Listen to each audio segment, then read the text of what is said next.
O Brasil já foi o país do futebol, mas ainda é o país do carnaval, que, é verdade, também piorou muito. O Brasil não é mais o país do futuro, nunca foi um país sério. Somos o país da piada pronta, e a piada é com a nossa cara. Somos o país da hipocrisia, aquela do tipo mais descarado, que nem demanda muito esforço para ser apontada. Somos a nação da mentira criada e disseminada pelos poderosos, de narrativas mambembes, que essa semana ocuparam 272 páginas de uma denúncia fajuta contra Jair Bolsonaro e mais 33 pessoas. Como levar a sério uma denúncia que precisa de páginas e páginas de balela, que tem muita enrolação e carece de provas?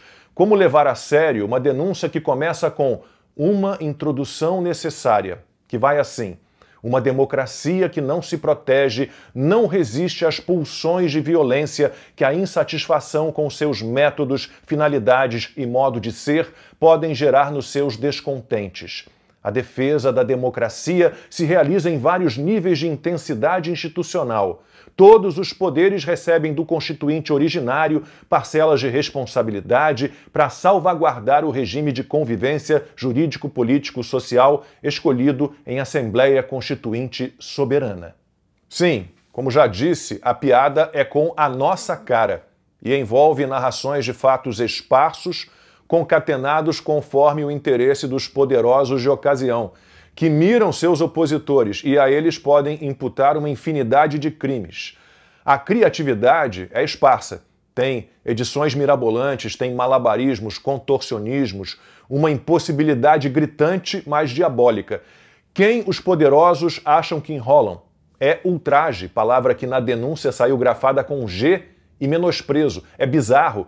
E não faz mesmo o menor sentido discutir o mérito da denúncia contra Bolsonaro e seus aliados, porque todo o processo está repleto de nulidades. Desde 2019, o Brasil tem um estado de exceção, com uma estrutura jurídica macabra voltada para perseguir os conservadores. E ministros do STF não se acanham em dizer que derrotaram o bolsonarismo e que Lula só voltou à presidência graças ao Supremo. Nesse caso, isso é a pura verdade. E o processo começou com a destruição da Lava Jato. Resolveram encontrar problemas nos contatos entre o juiz Sérgio Moro e procuradores envolvidos na operação. Agora, acham normais as reuniões entre ministros do STF, Lula, ministro da Justiça, advogado-geral da União e Procurador-Geral da República para acertar uma denúncia desconjuntada por si só. Quantas irregularidades cometeu a Lava Jato? Que gente horrorosa aquela que combatia o maior caso de corrupção do mundo. Gilmar Mendes ficou indignado, se emocionou pensando nos injustiçados pela operação. As pessoas só eram soltas, liberadas, depois de confessarem e fazerem delação premiada ou acordo de leniência. Isso é uma vergonha e nós não podemos ter esse tipo de ônus. Coisa de pervertidos. Claramente se tratava de prática de tortura. E, obviamente, no país da hipocrisia, Gilmar Mendes não enxerga nada parecido com isso no comportamento de Alexandre de Moraes. É tanto abuso, tanto arbítrio, tanta ilegalidade, mas o Brasil nunca foi mesmo um país sério. Na sua denúncia fajuta, Paulo Gonet, ex-sócio de Gilmar Mendes, fazendo questão de enterrar sua carreira, usou o acordo de delação do ex-ajudante de ordens de Jair Bolsonaro, o tenente-coronel Mauro Cid. O procurador-geral da República deve saber bem que, quando Alexandre de Moraes cisma, é uma tragédia. O gabinete da criatividade acabou o abarcando, sem qualquer interesse, como sempre, no cumprimento das leis. Ora, quem firma acordo não são procuradores e policiais, não são eles que colhem depoimentos, que fazem interrogatórios, não são eles os únicos autorizados a fazer isso? Viramos um país em que as leis existentes e inexistentes são propriedades particulares de um só ministro do Supremo. Ele decide. A despeito de tudo, ele não vai ficar restrito a analisar a voluntariedade e a legalidade de um acordo. Por quê? Ele pode ser um policial, um investigador, um procurador. Ele pode ser uma suposta vítima, parte do processo, ou parte interessada nele, pode ser um juiz. Olhem para Alexandre de Moraes. Ele pode ser o que bem entender, com a cumplicidade e a omissão dos outros ministros do STF. Acontece que criatividade nem sempre basta, é preciso partir para ameaças. E assim foi feito por Moraes contra Mauro Cid. E não apenas ele. Tem muita gente para prender, muita multa para aplicar, juntam-se agora, não vai dizer que não avisei. E essa é sua última chance.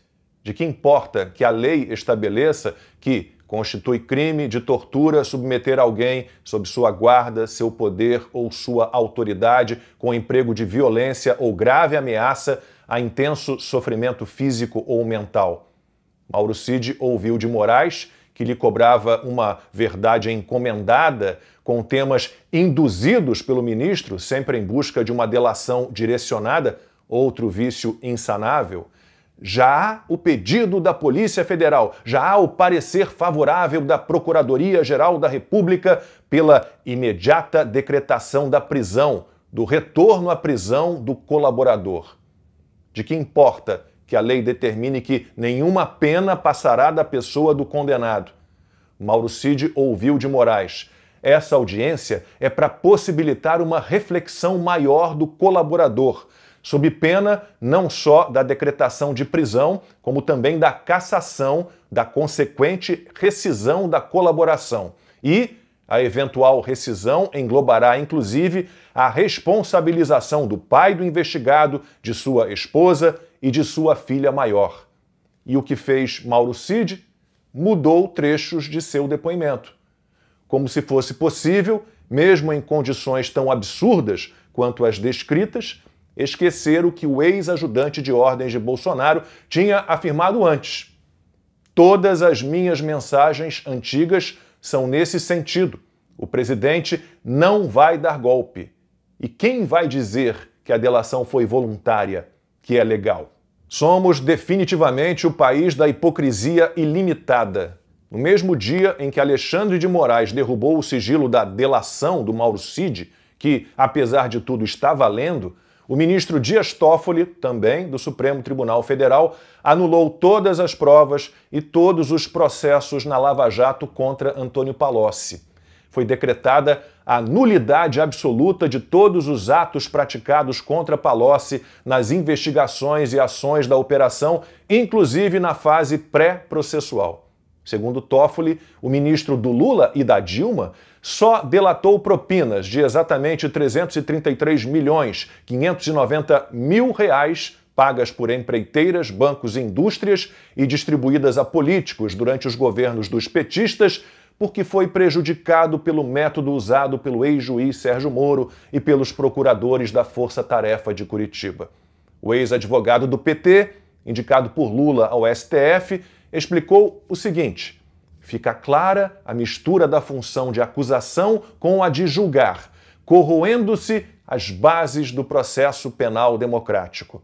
E imediatamente ouviram-se as gargalhadas de Alexandre de Moraes, de todos eles, do promotor, do investigador, da suposta vítima, do juiz e, claro, do torturador de leis e de pessoas.